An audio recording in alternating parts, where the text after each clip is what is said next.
Bienvenidos and welcome to another episode of Spain on a Fork. Today we're going to grab some canned tuna, pasta, and a couple other basic pantry staples, and we're going to make what I consider to be one of the best tasting pasta dishes out there. We're talking a creamy garlic tuna pasta.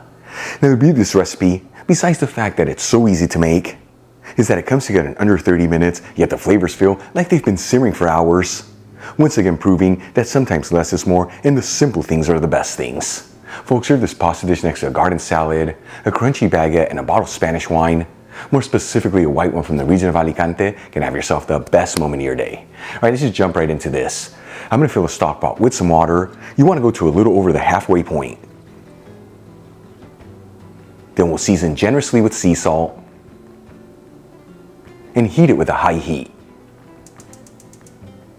While the water's heating, let's start making our creamy garlic tuna sauce.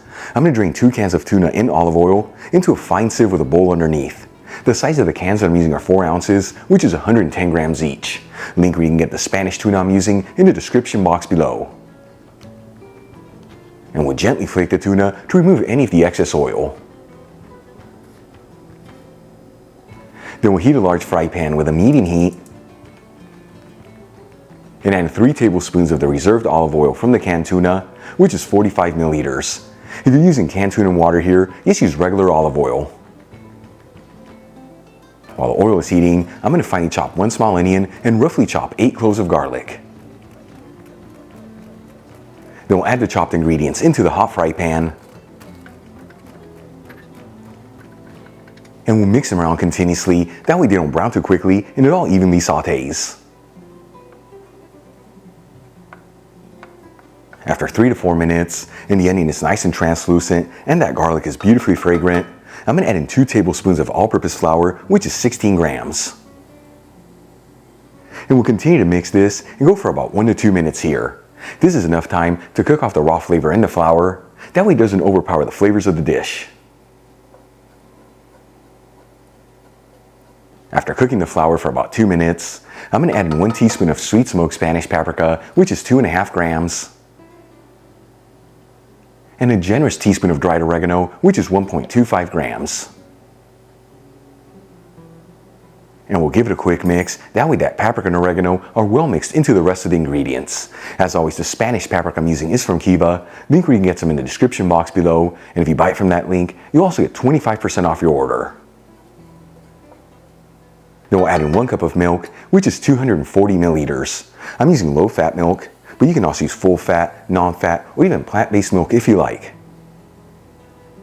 And 1 cup of vegetable broth, which once again is 240 milliliters. You can also use chicken broth here, or even beef broth if you like. Either way, link on how to make my homemade veggie broth in the description box below. And we're going to gently continue to mix this and go for a few minutes here.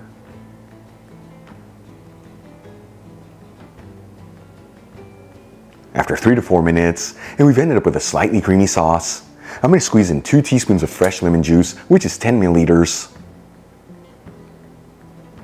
And season everything with sea salt and freshly cracked black pepper. And we'll give it a mix. Then we'll add in the drained tuna. And we'll give it one final mix until it's well mixed together. And then we'll lower it to a low heat.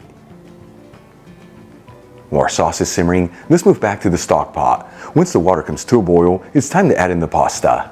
I'm using penne pasta here, but you can use whatever pasta you like. I'm going to measure out 8 ounces, which is 225 grams, and add it into the boiling water. And as always, you don't have to mix the pasta around continuously, but do it every 2 to 3 minutes, that way it doesn't stick together and it all evenly cooks. Once the pasta is just cooked al dente, important to check the package instructions in the pasta that you're using. We'll start transferring it directly from the stock pot into the pan with a creamy sauce. And like I've told you in the past, it's okay if a little of that starchy water gets into that cream sauce. It's only going to enhance the textures and flavors of it. Then we'll remove the pan from the heat and give it a mix until everything's well mixed together.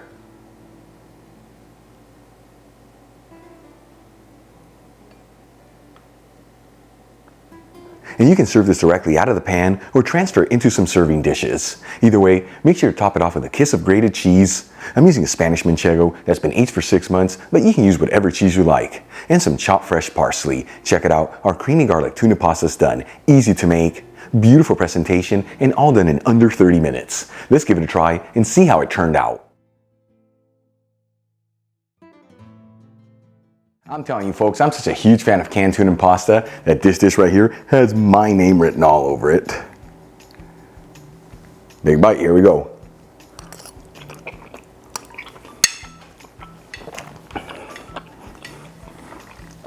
Seriously delicious. That right there truly hits on all cylinders. The pasta is beautifully cooked with no mush and absorbed all the flavors in the pan. That cream sauce adds a lift of goodness. And of course, all that garlic and tuna, taking this pasta to the next level. Give it a try at home. Once again, next to a garden salad, a crunchy baguette, and a bottle of Spanish wine. Once again, a white one from the region of Alicante. Can have yourself the best moment of your day. Really quick before I go, a shout out to a couple of my patrons, Alan M. Hirschman, Nancy T, Jean, and Maybeth Robles. And guys, thank you so much for being patrons of Spain on a Fork. You know how much I appreciate you. If you enjoyed today's video, hit that like button. Leave me a comment below, and if you're not subscribed, don't forget to smash that subscribe button and click on the bell icon. Then we can get notified every time I release new content and to become a part of the Spain on a Fork family. Till the next time, hasta luego.